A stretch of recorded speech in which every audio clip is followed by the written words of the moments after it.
To find that you are now the subject of an investigation, A, after you've sold your practice, and B, involving a patient that you've never seen, that's quite difficult to deal with.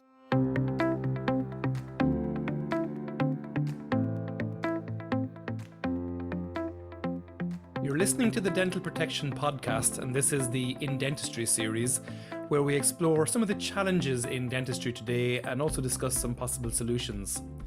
My name is Dr. Noel Kavanagh. I'm the Senior Dental Educator in Dental Protection's Risk Prevention team. And today I'm delighted to be joined once again by Dr. Raj Ratan, Dental Director of Dental Protection. Raj, for listeners who might not be aware, and it's now a matter of public record, you were sued by a patient who had received NHS treatment carried out by associates at your former practice. You'd never actually seen or treated this particular patient yourself, and the treating dentists were willing to respond to the claim. But the claimant, via their solicitors, they refused to engage with them and instead continued to pursue your good self under vicarious liability and non-delegable duty of care. So with your permission, Raj, I'd like to chat to you not so much about the various legal or technical aspects and nuances of the case, but more so the very real human elements of being sued and, I suppose, your personal reflections on its impact. Yes, of course, no. It's I think it's just over a year, so the reflection on the case is slightly more objective now, I think, than it was perhaps at the time. So yes, I'm very happy to share my thoughts with you and also reflect back on some of the things that were going through my mind at the time. Yeah, no, thank you very much, Raz. I know it's a very personal story. How did the whole ordeal, and I don't think that's probably too strong a word, how did the ordeal or drama begin? It's interesting that you've chosen the word ordeal, actually, because when I look back, it was an ordeal. And I think the first thing I'd say is the reason it felt like an ordeal was simply because it took so long. From the moment that I first became aware of the case till the time we had the judgment, it was a matter of years. And it is that aspect that turned it into an ordeal. I think if it had taken place over a matter of weeks or months, it would not have felt like that. So I think that's the first thing I'll say. And what was the other thing you were asking me? Sorry. Yeah, just going right back to the very beginning. I mean, did you get a correspondence? Like, was it a letter arrived in the post or an email, or how did the whole thing kick off? Or can you remember even the details of that? Yes, I remember speaking to the person who had taken over my practice, who is somebody I've known since she did vocational training, somebody I've known because she was on my VT scheme. So I remember her saying to me that she'd received a letter from a firm of solicitors asking whether she was the practice owner on a particular date. And she rang me and said, at the date that was mentioned, she wasn't the owner, and was it okay for her to give the solicitors my details? I said, well, yes, absolutely, because from a factual point of view, I was the owner, and therefore we must give that information. And then sort of everything went very quiet. And then a few weeks later, I got a letter. I still remember the A4 envelope that came in the post to the home address, and after a while, you kind of get to know what your post is, and it was the window envelope and with a bundle of papers, and you had a sense that this was something actually quite significant.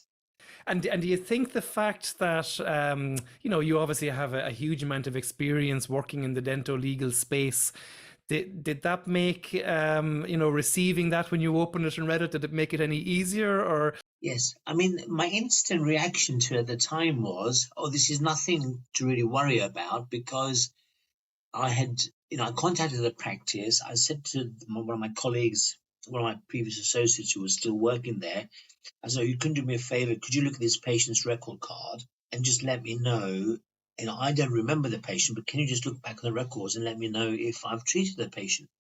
And she said, no, Raj, you haven't treated the patient. And as soon as I realized that I hadn't treated the patient, it kind of made me feel, okay, this is a it's still a very important subject and it's an important case to look at, but actually I'm distanced from it because I haven't treated the patient. So I took a lot of solace from the fact that I hadn't treated the patient. So in a way, I was thinking more about how do I support my colleagues with this case. A, because they were colleagues, B, they're friends, and C, they were dental protection members. So that was kind of my immediate thinking. And it was only later that I realized actually the solicitors were pursuing a claim against myself on the basis of vicarious liability rather than against the treating dentists. Yeah, and you mentioned earlier that this whole thing took quite a long time. I mean, what kind of time scale are we talking from literally, those first, letters and stuff through to, because I know it went to a hearing and then I think it went to appeal and like it was like, I presume it was a matter of years this all kind of took place over, was it? Yes, it was. It was a matter of years. Yeah, it was a matter of years. And what happens is when things go quiet, you kind of fall into this. You get a false sense of security in a way because you assume that things have gone quiet because the case is not progressing, and you don't necessarily always realize that the reason things have gone quiet is that we are waiting for the next part of the process. So I think for me, it was the frustration of having to wait such a long time and the frustration that we wouldn't get an answer to the questions that were going to be asked about vicarious liability and also non-delegable duty of care. Yeah. And I'm sure apart from being frustrating, it must be quite distressing that, when it's kind of is dragged out for so long as well. Yes, it was. And the reason was because I had always gone to great lengths to deal with complaints very, very promptly at my practice. When you work at dental protection, and I've been working at dental protection, for 20 years on a day a week, you become very conscious of how delays in resolving patient complaints can result in escalations. So I was always very keen to deal with things very, very promptly, very quickly, and make sure that we kept our patients happy and satisfied, and also discharged our responsibility in putting things right when they'd gone wrong. So for me, that was always a big priority. So to find that you are now the subject of an investigation, A, after you've sold your practice, and B, involving a patient that you've never seen, that's quite difficult to deal with. It's quite frustrating and it's quite stressful because you feel actually I couldn't have done anything different because I've never actually seen this patient. Yes. And tell me, can you recall the actual day of the trial and your emotions around that on the day? Because you often hear people saying they can remember the most minute details of occasions like that, if I can call it an occasion. I do remember. I remember a couple of things. I remember going to a nearby hotel the night before because I didn't want to risk any transport delays the following morning. I can remember being up quite late and being very tempted to read through the bundle of papers we had to do with the trial, and I resisted doing that because I thought I don't want to really go to sleep with this. And I was pleasantly surprised that I slept well. And the day of the trial, I surprised myself because I was actually very relaxed. And I still think about that. I think to myself, isn't that strange how on the day of the trial, you kind of feel quite relaxed. And I think the reason for that, Noel, when I think back, I think the reason was because you knew that the wait was over. And it made me realize that there's as much stress associated with the waiting as there is with the anticipation of the judgment. Yes. Yeah, no, that kind of makes sense. And what would you say the impact of this whole thing has been on you? I think it's made me realize how we are vulnerable. We're always vulnerable. You can't make an assumption that just because you have sold your practice or you've drawn a line under something, that is the end.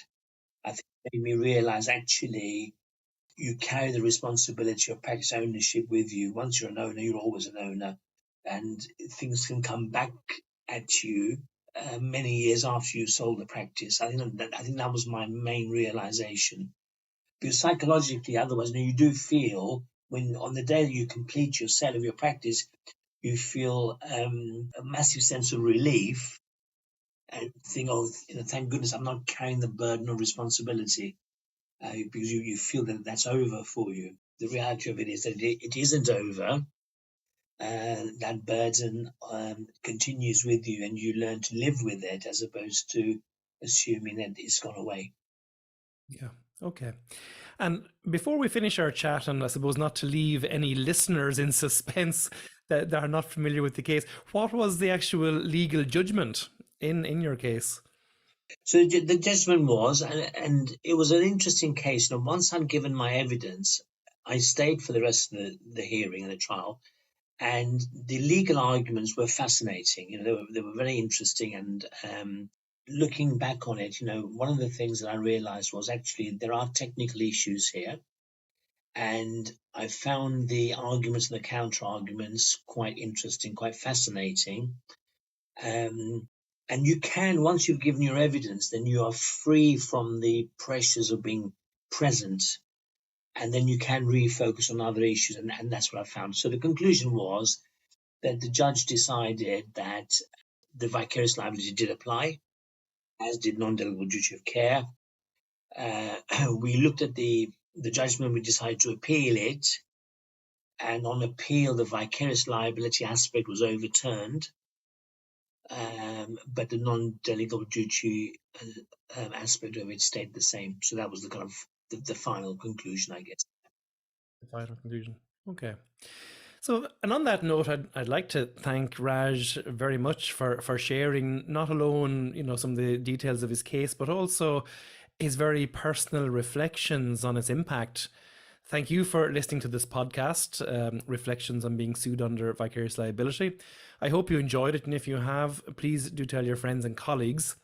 If you're a member of Dental Protection and want to know more about today's topic, please look in the podcast description for further information. If you're new to podcasts, perhaps listening for the first time, make sure you subscribe to the channel to make listening in the future easier. You can access this podcast from all the major apps, including Apple and Google Podcasts and Spotify. And for more information about dental protection, or if you are already a member and would like a certificate for listening today, please look for details in the description. I've been your host, Dr. Noel Kavanagh. Thanks again for listening.